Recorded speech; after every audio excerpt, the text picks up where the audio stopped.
কাঁকড়া কষা আপনারা অনেকেই অনেক রকমভাবে বানিয়ে থাকেন, তবে আজকে আমি যেভাবে বানাচ্ছি আপনারা একবার এইভাবে ট্রাই করে দেখুন, অসাধারণ খেতে হয়।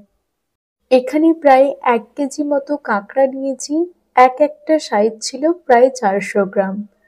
কেটে ধুয়ে পরিষ্কার করে নিয়েছি। লবণ আর হলুদ মেখে নিতে হবে। লবণ হলুদ মেখে নিয়ে আমি কিছুক্ষণের জন্য রেখে দেবো, যাতে লবণটা বেশ ভালো করে কাঁকড়ার মধ্যে অবজার্ভ হয়। এইদিকে একটা পেস্ট বানিয়ে নিচ্ছি। মিক্সিং জারে গোলমরিচ, এলাচ, দালচিনি আর বেশ কয়েকটা শুকনো লঙ্কা, কয়েক কোয়া রসুন আর আদা দিয়ে কড়াই বসিয়ে কড়াইতে সর্ষের তেল দিয়ে তেলটা গরম হয়ে গেলে নুন হলুদ মেখে রাখা কাঁকড়াগুলো দিয়ে ভেজে নিতে হবে।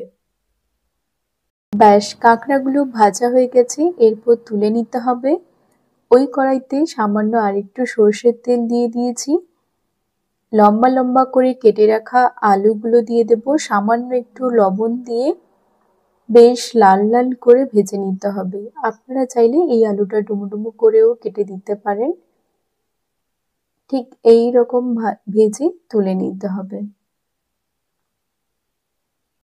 ওই তেলে দিয়ে দেব একটু জয়িত্রী, তারপর মিহি করে কেটে রাখা বেশ খানিকটা পরিমাণ কুচনো পেঁয়াজ দিয়েছি। দিয়ে পেঁয়াজটা বেশ লাল লাল করে ভেজে নিতে হবে। ঠিক এইরকম ভাবে ভাজা হয়ে গেলে বাটা মশলাটা অ্যাড করব। মশলা দিয়ে একটু কিছুক্ষণ কষিয়ে নিতে হবে খুব হালকা আঁচে। এরপর দিয়ে দেব সামান্য একটু হলুদ গুঁড়ো আর হাফ চা চামচ কাশ্মীরি লঙ্কার গুঁড়ো। নেড়ে চেড়ে ভালো করে মিশিয়ে নিতে হবে। এরপর দিয়ে দেব কুচনো একটা টমেটো, দিয়ে আরো কিছুক্ষণ কষাতে হবে। তারপর কাঁকড়া ভাজার যে তেলটা ছিল ওটা দিয়ে দিলাম, দিয়ে আরো কিছুক্ষণ কষিয়ে নিতে হবে।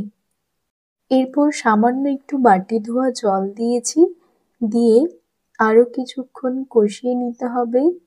যখন মশলা থেকে একদম তেল ছেড়ে আসবে তখন দিয়ে দেব ভেজে রাখা কাঁকড়া। কাঁকড়াগুলো দিয়ে ভালো করে কষিয়ে নিতে হবে। এত ভালো গন্ধ বেরিয়েছে এই সময়, একবার অবশ্যই এইভাবে বানিয়ে দেখুন, ভীষণ ভালো খেতে হয়। এরপর পরিমাণ মতো জল দিয়ে দেব। জল দিয়ে সমস্ত কিছু ভালো করে মিশিয়ে নিতে হবে। এরপর অ্যাড করব আগে থেকে ভেজে রাখা আলুগুলো। আলু দিয়ে আবারও ভালো করে নেড়েচেড়ে মিশিয়ে নিন। তারপর ঢাকনা চাপিয়ে 10 থেকে 15 মিনিটের জন্য রান্না হতে দেব। 10 মিনিট পর ঢাকনা খুলে উপর থেকে সামান্য একটু গরম মশলা ছড়িয়ে দিতে হবে। এরপর শুকনো শুকনো করে নামিয়ে নিতে হবে। তারপর গরম গরম ভাতের সঙ্গে সার্ভ করুন এই দারুণ স্বাদের কাঁকড়া কষা। রেসিপিটি কেমন লাগলো আপনারা অবশ্যই কমেন্ট করে জানাবেন। যদি ভালো লাগে অবশ্যই একটি লাইক করবেন। ভিডিওটি লাস্ট পর্যন্ত দেখার জন্য অসংখ্য ধন্যবাদ।